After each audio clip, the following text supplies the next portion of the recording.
This is Nigeria. You want to know what's going on? Relax, I will tell you. Now, brothers fight over presidential candidates. One supports an Igbo candidate, the other supports a Fulani candidate. This is our discussion today. Stay with me. I promise you will love this one. But before we start this discussion, I never knew that the popular song Dorime could sound so interesting in Nigerian politics. Here another version of Dorime. Watch.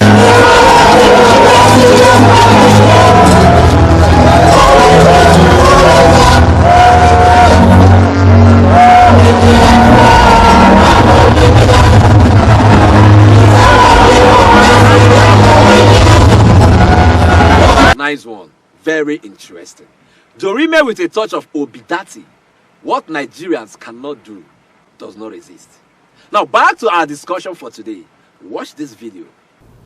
I have made sacrifices for my people. I was wanting any day I'll meet what is his name, Kenneth Okonkwo. I'll ask him at his age, what is his contribution to the Igbo people? What has been his contribution? Apart from making film and kissing women on television, and we watch. I fought for Biafra. If he did not fight, did his parents fight? I have one hand. I can't use this hand. And he comes to call me a bootlicker, a fake, calling me a bootlicker. What contribution has he made to my people? The greatest point Igbo saw in this country is the Civil War. Did he contribute? Where did he fight? That was Chief Dan Olasi, the PDP Presidential Council Southeast Coordinator. He has challenged the spokesperson of the Labour Party, Kenneth Okonkwo, to show forth his deeds for the Igbo nation.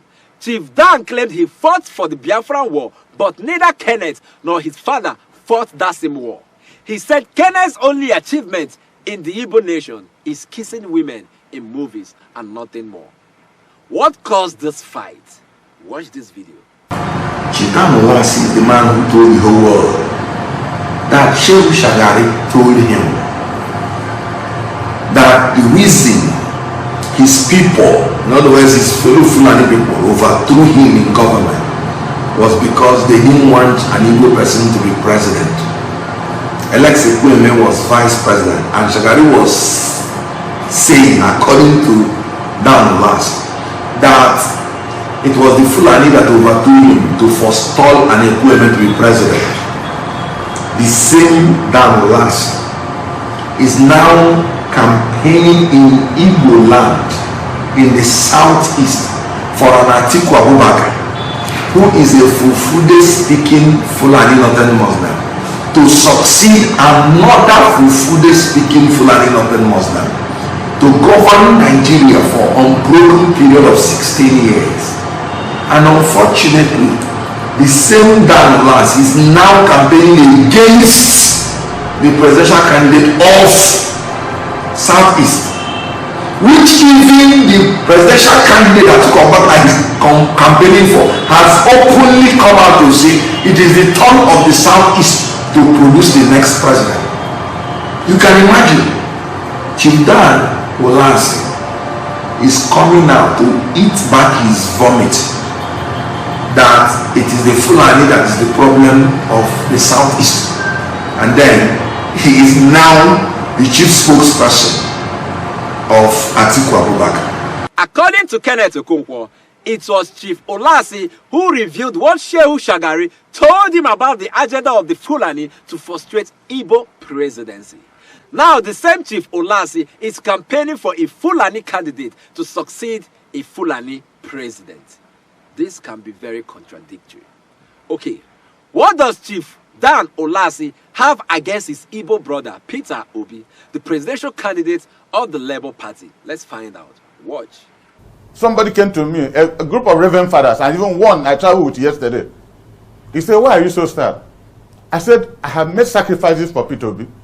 When he was vice presidential candidate to Atiku, he so promised us that this is the only route Igbos can get to power, and we followed him. We had a meeting in Enugu government house. And Enugu governor told him, go to Anambra and call me to you. Are the leader of the party in Anambra State. And he called us at a meeting at Uche First Center. And he said, Dan, look around. If anybody is interested in any office, please let us shortlist and evaluate them, including himself. 2 weeks after that, Atiku Abubakar was declaring for presidency, Peter Obi was sitting down there.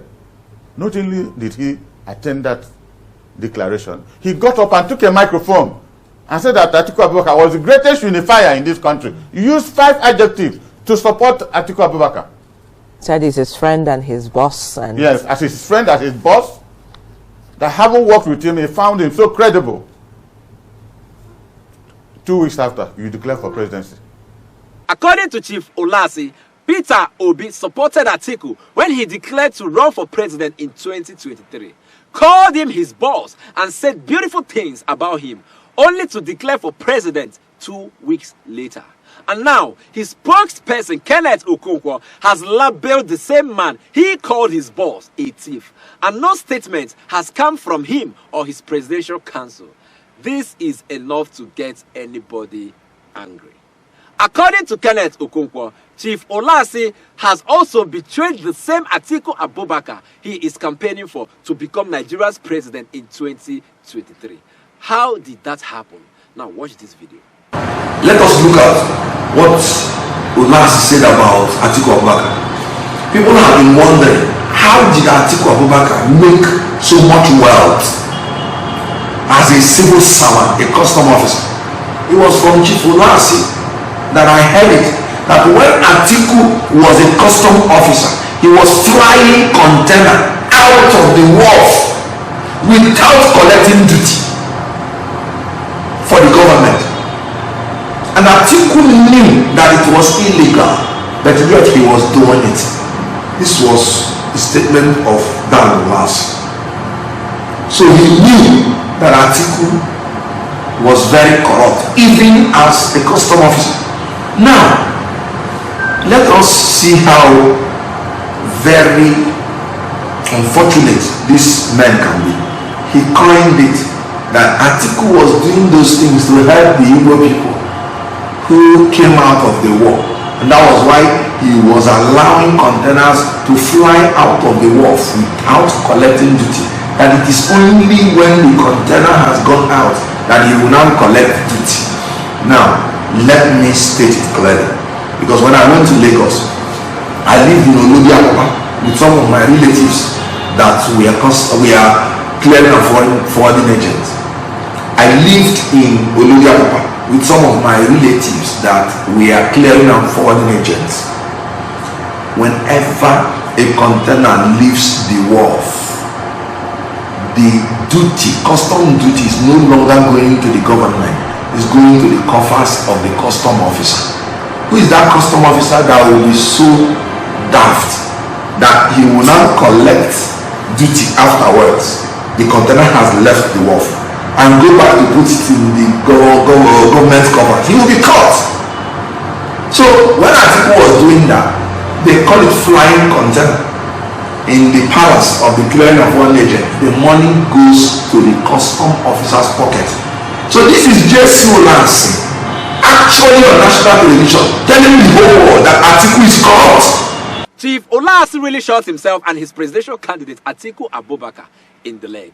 In a bid to make the Igbo nation appreciate Atiku Abubakar for his deeds towards them when he was a custom officer, he ended up calling Atiku Abubakar a corrupt public servant who bypassed custom duty to clear containers, only to collect the custom duty after the containers have left the wharf, which goes straight to his personal pocket.